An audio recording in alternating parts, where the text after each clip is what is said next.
నమస్తే, welcome to our channel. ఏదైతే తెలంగాణ రాష్ట్రంలో కావచ్చు లేకపోతే దేశవ్యాప్తంగా లోక్సభ ఎన్నికలు రాబోతా ఉన్నాయి. ఈ నేపథ్యంలో తెలంగాణ రాష్ట్రంలో చాలా పరిణామాలు చోటు చేసుకుంటా ఉన్నాయి. ఒకవైపు ఎమ్మెల్సీ కవితను అరెస్ట్ చేయడం, అదేవిధంగా కాంగ్రెస్ పార్టీలో కొంతమంది ఎమ్మెల్యేలు చేరడం.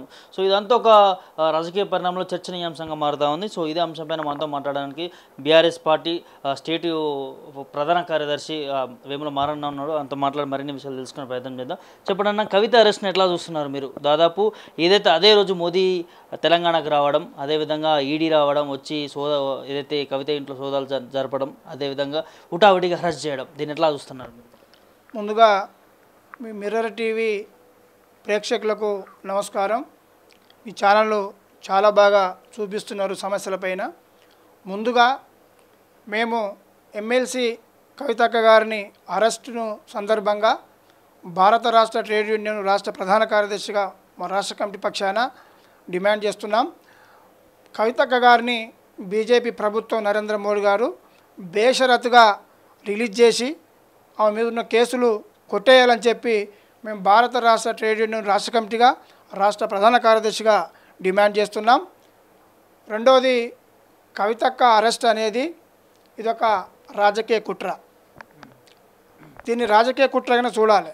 చాలామంది ప్రజలకు ఏదైతే బీజేపీ పార్టీ చేస్తున్నటువంటి దుర్ప్రచారం ఏంటంటే, కవితక్క గారు ఢిల్లీ ప్రభుత్వాన్ని ప్రలోభపెట్టేసి అక్కడ ఏదైతే లిక్కర్ పాలసీని మార్పిచ్చి తనకు అనుకూలంగా చేయించుకొని స్కామ్ చేసిందనేది ప్రధానమైన డిమాండ్తో ఆరోపణతోటి ఇవాళ ఒక సంవత్సరం నుండి ఓ టీవీ సీరియల్ లాగా వాళ్ళు కవితక్కను బదనాం చేస్తారు.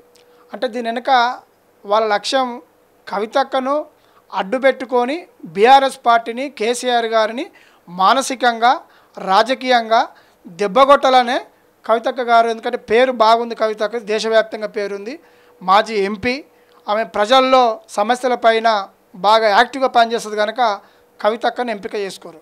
మూడోది, మీ టీవీ ద్వారా నేను ప్రజానీకానికి తెలంగాణ ప్రజలకు మేము చెప్పదలుచుకుంది ఏంటంటే, ఏదైతే ఇలా కవితక్క మీద పెట్టినటువంటి ఆరోపణ ఈ ఆప్ పార్టీ ఢిల్లీ ప్రభుత్వం స్కామ్ చేసిందని చెప్పి వాళ్ళు ఏదో ఆరోపణ చేసిర్రో అది తప్పని తెలుసుకుంటారో సరే, దాని తదుపరి సమస్యలు ఏదన్నా ఉన్నా ఢిల్లీ ప్రభుత్వము ఆ పాలసీని రద్దు చేసింది అఫీషియల్గా.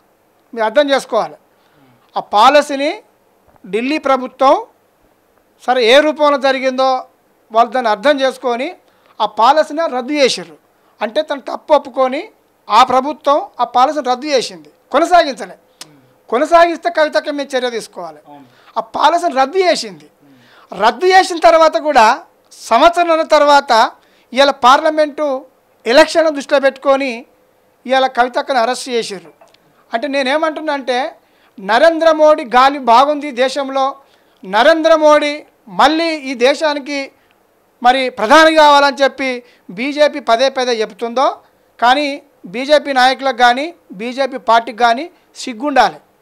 ఒక ఆడబిడ్డ ఈ తెలంగాణ రాష్ట్రంలో తెలంగాణ ఉద్యమంలో భాగస్వామ్యమై తెలంగాణ మహిళలందరినీ ఏకం చేసి తెలంగాణ రాష్ట్రం కోసం ఉద్యమించి జైలు పాలై ధర్నాలు చేసి ఆమె కేసీఆర్ బిడ్డగా వచ్చినప్పుడు కూడా పనిచేసింది. ఈ తెలంగాణ ప్రజల కోసం పనిచేసి ఉద్యమం చేసినటువంటి కవితక్క మీద ఆమెను రాజకీయంగా వాడుకొని లబ్ధి పొందాలని చెప్తుంది కనుక అమిత్ షా, నరేంద్ర మోడీ ఈ తెలంగాణ మహిళల్ని అవమానించినట్టుగా మేము భావిస్తున్నాం. కాబట్టి మీరు సిగ్గుతో తలంచుకోండి. ఒక ఆడబిడ్డను అడ్డు పెట్టుకొని అర్ధరాత్రి అరెస్ట్ చేసి మీరు కోర్టుకు తీసుకుపోయారంటే ఈ తెలంగాణ ఆడబిడ్డను అవమానపరిచినట్టు అని చెప్పి ఈ తెలంగాణ బిడ్డగా నేను చెప్తున్నా. కాబట్టి మీరు అంత ప్రభావితం బీజేపీ ఉన్నప్పుడు కవితక్కను అరెస్ట్ చేయాల్సిన అవసరం ఉంది. నిన్న అక్కడ ఢిల్లీ ముఖ్యమంత్రిని అరెస్ట్ చేశారు, కేజ్రీవాల్ గారిని. ఎందుకు చేశారు? ఒక ముఖ్యమంత్రి హోదాలో చట్ట ప్రకారంగా ఈ టైంలో అరెస్ట్ చేస్తారా? మీరు ఆరోపణ ఇచ్చారు అని రిప్లై ఇచ్చుకుంటుండు, కోర్టు చుట్టూ తిరుగుతుండు. అంటే ఈ దేశంలో నరేంద్ర మోడీ, అమిత్ షా ఆలోచించేది ఏంటంటే, ఇక్కడ బెంగాల్ కానీ, తమిళనాడు కానీ, ఆంధ్రప్రదేశ్ కానీ, ఇక్కడ తెలంగాణ కానీ ఈ ప్రాంతీయ పార్టీలను తొక్కాలని చెప్పి ప్రాంతీయ పార్టీలు లేకుండా చేయాలని చెప్పి ఒక దుర్మార్గమైనటువంటి ఆలోచనతోటి ఒక రాచరిక పద్ధతిలో ఆలోచించి మా పార్టీ ఎప్పుడు అధికారంలో ఉందని చెప్పి ఒక భ్రమలో వాళ్ళు ఇలా ప్రాంతీయ పార్టీ లేకుండా చేయాలి.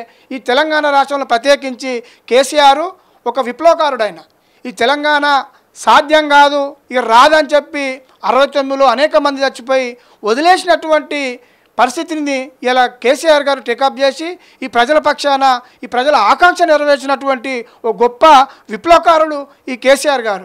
అంత పెద్ద ఉద్యమ నాయకుడు. తెలంగాణ అసలు ప్రపంచ చరిత్రలో ఎక్కడైనా ఉద్యమాలు చేసిన వాళ్ళు ప్రభుత్వాన్ని పాలించే వాళ్ళు తక్కువ, ప్రభుత్వాన్ని తీసుకొచ్చేవాళ్ళు. ఇలా ఉద్యమం చేసిన ఉద్యమ నాయకుడే పాలకుడుగా మారి ఈ రాష్ట్రాన్ని అభివృద్ధి చేసిండు. అలాంటి గొప్ప నాయకుడితో ఇలా రేవంత్ రెడ్డి పోల్చుకోవడం అయితే నాకు సిగ్గు అనిపిస్తుంది. రేవంత్ రెడ్డి అక్కడ ఆంధ్ర చంద్రబాబు నాయుడు అనుచరుడు. ఇవాళ ఒక జాతీయ పార్టీ అధ్యక్షునిగా అంతమంది కాంగ్రెస్ వాళ్ళని తొక్కి డబ్బులు ఇచ్చి వచ్చినోడు ఆయన కేసీఆర్తో పోల్చుకోవడం అంటే ఎంత సిగ్గుచేట అంటే, కేసీఆర్ అంటే ఆయన ఒక తిరుగుబాటు చేసి ఈ ప్రజల్ని ఏకం చేసి ఆయన రాత్రింబగళ్ళు నిద్రపోకుండా కష్టపడి ఈ తెలంగాణ రాష్ట్ర ప్రజల ఆకాంక్ష నెరవేర్చినటువంటి ఒక గొప్ప ఉద్యమకారుడు కేసీఆర్. అలాంటి కేసీఆర్తోని నువ్వు ఎక్కడ ఆంధ్రలో చెప్పులు మోసినోడు కేసీఆర్తో పోల్చుకోవడం అనేది ఇది సిగ్గుచేటు. నేను తెలంగాణ ఉద్యమకారులుగా చెప్తున్నాను. నేను కూడా అనేకమైన కేసులు భరించిన, అనేక మంది వేల సభలు పెట్టిన, వేల మంది సమీకరించి నేను ఒక సంఘాన్ని పెట్టి ఈ ఉద్యమంలో భాగస్వామైన ఉద్యమకారులుగా చెప్తున్నా గౌరవంగా. కాబట్టి ఇక్కడ కాంగ్రెస్ పార్టీ జాతీయ పార్టీ, బీజేపీ పార్టీ జాతీయ పార్టీ. అక్కడ నరేంద్ర మోడీ, అక్కడ ఏదైతే రాహుల్ గాంధీ సోనియా గాంధీతోనో జాతీయ లెవెల్లో వాళ్ళు కొట్లాడుతారు. కానీ ఇక్కడ తెలంగాణ రాష్ట్రంలో కాంగ్రెస్ పార్టీ రేవంత్ రెడ్డి, నరేంద్ర మోడీ ఇద్దరు ఒకటై బీఆర్ఎస్ పార్టీని లేకుండా చేయాలని ఒక పెద్ద కుట్ర చేస్తారు. ఈ తెలంగాణ ప్రజలకు అర్థమవుతలేదు కొంతమందికి, కానీ పెద్ద కుట్ర చేస్తారు. ఈ బీఆర్ఎస్ పార్టీ ఉంటే మన ఆటలు చెల్లయి అని ఫస్ట్ లేకుండా చేయాలి. ఇది లేకుండా చేస్తే నువ్వో నేనో ఉండొచ్చు. ఎందుకంటే రేవంత్ రెడ్డి కూడా అక్కడ పోయి మెప్పు పొంది ఢిల్లీకి పోయి, అయ్యా కేసీఆర్ను కొట్టడం మీతో కాలే, నేను తొండో మొండో వేసి ఈ రాష్ట్రంలో నేను కాంగ్రెస్ ప్రభుత్వం అధికారం తీసుకొచ్చిన కాబట్టి నువ్వు నేను ఒకటైతే మళ్ళీ మనం కేసీఆర్ను నా జోలికి రాకుండా నువ్వే చూసుకో అని చెప్పి పెద్దన్న అన్నాడు మన సభలో. కేసీఆర్ ఎవరిని నరేంద్ర మోడీ పెద్దన్న అన్నాడు. దాని అర్థం ఏమిటి? నువ్వు ఒక జాతీయ నాయకుడు, నీ పార్టీ ఏమో ఢిల్లీలో కొట్లాడుతుంది జాతీయ లెవెల్లో, దేశ లెవెల్లో మీ అధినాయకుడేమో బీజేపీతో కొట్లాడతాడు, నువ్వేమిడా మా పెద్దన్న అంటావు. అంటే పెద్దన్న ఎవరికి? ప్రజలకు కాదు. రేవంత్ రెడ్డి సీటు కాపాడనీకి నరేంద్ర మోడీ పెద్దన్న. వాస్తవం అది. నరేంద్ర మోడీ ఏదైతే రేవంత్ రెడ్డి సీటు కాపాడని కోసం ఈ సీఎం రేవంత్ రెడ్డి గారికి నరేంద్ర మోడీ ఆయనకు పెద్దన్న, ప్రజలకు కాదు. ప్రజలుగా మేము చెప్తున్నాం. అంటే రేవంత్ రెడ్డి సీటు ప్రధాని మోదీ గారు కాపాడుతున్నారని అంటున్నారా మీరు డైరెక్ట్గా? 100%. ఇవాళ బీజేపీ కన్ను తెరిస్తే 2 నిమిషాల కాంగ్రెస్ ప్రభుత్వం కూలిపోద్ది తెలంగాణలో. కాబట్టే ఆయన ముందుగానే పోయి పెద్దన్నకు కలిసి వచ్చిండు. పెద్దన్న నువ్వు నేను ఒకటే, మన ఇద్దరం, నేను కూడా మీ కంపెనీలో తయారైన గుడ్డనే కాబట్టి ఆర్ఎస్లో పనిచేసాను కదా, నేను కూడా మీ కంపెనీలో తయారైన గుడ్డనే కాబట్టి నన్ను మీరు కాపాడన్న. రంగు వేరు కావచ్చు కానీ నా ఆలోచన విధానం అంతా నీదే అమలు చేస్తా అని చెప్పి ఇవాళ నరేంద్ర మోడీ దగ్గర హామీ తీసుకుండు. ఇక్కడ మొన్నటిదాకా కేసీఆర్ని కల్వకుంట్ల కుటుంబాన్ని పొద్దులేత మైకి పట్టుకొని చెప్పిండు. ఇవాళ మేము రెడ్లకేం వ్యతిరేకం కాదు, అన్ని పార్టీలలో రెడ్లు ఉంటారు, కానీ ఇలా కాంగ్రెస్ పార్టీని మొత్తం అధికార యంత్రాంగం కానీ ఆయన క్యాబినెట్ కానీ ఆయన పార్టీ పదవులు కానీ పూర్తిగా రెడ్లకు ఇచ్చేసిండు. మరి ఇలా రెడ్డి కుటుంబం రేవంత్ రెడ్డి అనాలా మేము? నువ్వు పొద్దున్నేస్తే మరి కవితక్క గారు కానీ కేటీఆర్ కానీ హరీష్ రావు కానీ వాళ్ళు ఉద్యమంకి వెళ్ళి పుట్టిన వాళ్ళు పనిచేసి పార్టీ పదవులు తీసుకున్నారు, ప్రభుత్వ పదవులు తీసుకున్నారు. కానీ ఇవాళ అనేక మంది రెడ్లను తీసుకొచ్చి ప్రతి చైర్మన్లను కూడా మరి రెడ్లకు ఇస్తుండు. మరి దీన్ని ఏ కోణంలో చూడాలని చెప్పి మేము మీడియా ద్వారా నేను మరి కాంగ్రెస్ పార్టీకి నేను తెలియజేస్తున్నాను. దాంతోపాటు బట్టి విక్రమార్క గారికి అవమానం జరుగుతోంది కాంగ్రెస్ పార్టీలో అని చెప్పి ఒక సోషల్ మీడియాలో వైరల్ అవుతుందన్న. మొన్న ఏదైతే యాదాద్రిలో జరిగింది కావచ్చు, లేకపోతే ఇంకోటి జరిగింది కావచ్చు, సో దానిపైన మీరు ఏం చెప్తారు? ఇప్పుడు బట్టి విక్రమార్కకు అవమానం జరిగిందంటే ఇంకా జరుగుతుంది, చాలా జరుగుతుంది. మన జరిగింది ఆ పీటేసి కింద కూర్చోబెట్టి అది చిన్నదేం కాదు, అంత పెద్ద గుళ్ళే చేరుతారు కదా. అంటే ఆయన రేవంత్ రెడ్డి చాలా తెలివిగా ఎవరైనా తన గౌరవం తగ్గించాలన్నప్పుడు తనకు కొన్ని ప్రజలకు కనిపించని కొన్ని అవమానాలకు గురి చేస్తారు. ఎందుకు చేస్తారంటే మానసికంగా ఇప్పుడు ఎవరైతే బట్టి విక్రమార్క పెద్ద లీడరు, అసలు డిప్యూటీ సీఎం, అసలు డిప్యూటీ సీఎం అనేది రాజ్యాంగబద్ధమైన పదవే కాదు. అది ఏదో నేను ముఖ్యమంత్రి తర్వాతగా నేనే అని చెప్పుకోనీకి అది, ఎందుకంటే ఆ ముఖ్యమంత్రి అనే పదం ఒకటి వస్తుంది ఉప అని, ఆ పదం కోసం ఆయన తీసుకోవచ్చు. కానీ ఈయన ఉండడం వలన ఈ దళితులంతా ఏకమవుతారు. రేపు నా సీటుకి ఎసరెత్తారు కనుక ఇవాళ బట్టి విక్రమార్క అంటే ఆయన కాంగ్రెస్ పార్టీ సీనియర్ నాయకుడు, ఆయనకు హైకమాండ్తో సంబంధాలు ఉన్నాయి. కాబట్టి ఫస్ట్ మానసికంగా ఇక్కడ ఈయన దెబ్బ కొడితే నా కుర్చీ క్లియర్గా ఉంటుంది అనే ఉద్దేశంతో ఆయన కావాలని చేస్తుండు. ఇవాళ నేను స్టార్టింగ్ మేము కూడా చూస్తాం కదా బోర్డులు, స్టార్టింగ్లో ఖచ్చితంగా రేవంత్ రెడ్డి బొమ్మ ఉంటుండే, పక్కనే ఇలా బట్టి బొమ్మ ఉంటుండే. బట్టి బొమ్మ క్రమంగా చిన్నగా చేసిండు, తర్వాత పాస్పోర్ట్ సైజ్ చేసిండు, ఇప్పుడు లేకుండానే చేసిండు. ఇప్పుడు పెద్ద కూర్చోసి పక్కన కూర్చోబెట్టిండు, మన గుట్టల కింద కూర్చోబెట్టిండు, తర్వాత ఆ పేరు కూడా లేకుండా చేస్తాడు. ఇది పక్క. మా ముస్లిం సోదరులకు కూడా అలీం ఏదో తినిపించే నేపథ్యంలో బట్టి విక్రమార్కను పక్కకు తోయడం కూడా మనం చూసాం. జరుగుతాయి అసంటి. అంటే బట్టి విక్రమార్కను ఆయన ఎజెండా ఏంటంటే మెల్లగా తప్పియాలి. రెండోది మరి సోషల్ మీడియాలో కానీ అక్కడక్కడ మేధావులు కొంతమంది మాకు సంబంధం ఉన్నటువంటి రిపోర్టర్లు సీనియర్ నాయకులు చెప్పేది ఏంటంటే రేపు భవిష్యత్తులో పార్లమెంట్ ఎలక్షన్లు అయిపోయినాక ఇలా బీజేపీ రేవంత్ రెడ్డి కాంగ్రెస్ రెండు ఒకటై ఈ రాష్ట్రంలో బీజేపీ ప్రభుత్వం ఏర్పాటు చేయబోతున్నారు. కాబట్టి బట్టిని ఇప్పటి నుంచే తగ్గించి పక్కకు తొలగించాలనే ఒక ఆలోచనతో ఉండు.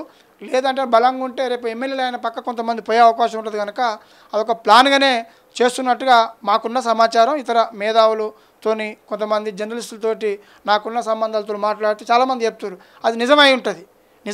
రేపు దాని కార్యాచరణలో నిరూపణ జరుగుతుండొచ్చు ఎంపీ తర్వాత. పాటు ఏదైతే మా ప్రభుత్వాన్ని కూలిస్తే మానవ బాంబులు అవుతాం, పేగులు తీసి మెడలు వేసుకుంటా అని చెప్పి చాలా మీటింగ్లో చెప్పిండ్రు రేవంత్ రెడ్డి. దానిపైన ఇప్పుడు మా ప్రభుత్వం కూలుతాను ఎవరంటారు?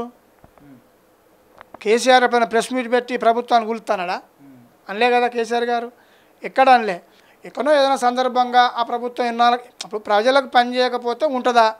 రేపు వాళ్ళ దాంట్లో వాళ్ళకే రెండు వర్గాలుగా చీలి ప్రభుత్వాన్ని కూల్చుకునే పరిస్థితి గతంలో కాంగ్రెస్కి ఆ చరిత్ర ఉంది కనుక చాలామంది అది అనొచ్చు. కానీ ఒక సీఎం మోదలో ఉండిన మానవ బాంబు అయితే నేను పేగులు మెడకేసుకుంటా అంటే మీ పార్టీలు ఉన్న వాళ్ళే మానవ బాంబులా నిన్నే లేకుండా చేసే పరిస్థితి కూడా వస్తుండొచ్చు. ఆయన పార్టీ లేదా రేపు పొద్దుగాల బీజేపీ ఆ రూపంలో వస్తుంది. ఈ రెండింటితోనే ఆయనకు గండం తప్ప బీఆర్ఎస్ పార్టీతో గండం ఉండదు. బీఆర్ఎస్ పార్టీతో గండం అంటే ప్రజా తీర్పుతో ఉంటుంది. కేసీఆర్ గారు కుట్ర చేయడు. ప్రజలు రేపు మీరు పెట్టినటువంటి స్కీములు అమలు చేయకపోతే మీరు అమలు చేయనటువంటి స్కీములను కేసీఆర్ గారికి చాలా తెలివి ఉంది. కేసీఆర్ గారు ఎట్లా సమీకరించాలో ప్రజలకు తెలుసు. నువ్వు చేసిన తప్పులను ప్రజల్లో పెడతాడు. రేపు ప్రజా తీర్పు ద్వారా నీ ప్రభుత్వం పోతుండొచ్చు తప్ప కేసీఆర్ గారు కుట్ర చేయరు. కుట్ర చేసే లక్షణం బీజేపీలకు ఉంది. రేపు రెండు వర్గాలుగా చీలే లక్షణం మీ కాంగ్రెస్ పార్టీకి ఉంది. కాబట్టి కేసీఆర్ ఏం చేయడు. కేసీఆర్ చేస్తే మళ్ళీ ప్రజా తీర్పు ద్వారా చేస్తాడు. నీ ప్రభుత్వాన్ని కులదోయాలంటే ప్రజా తీర్పు ద్వారా చేస్తాడు తప్ప కుట్ర చేయాల్సిన అవసరం కేసీఆర్ లేదని చెప్పి నేను భావిస్తున్నాను.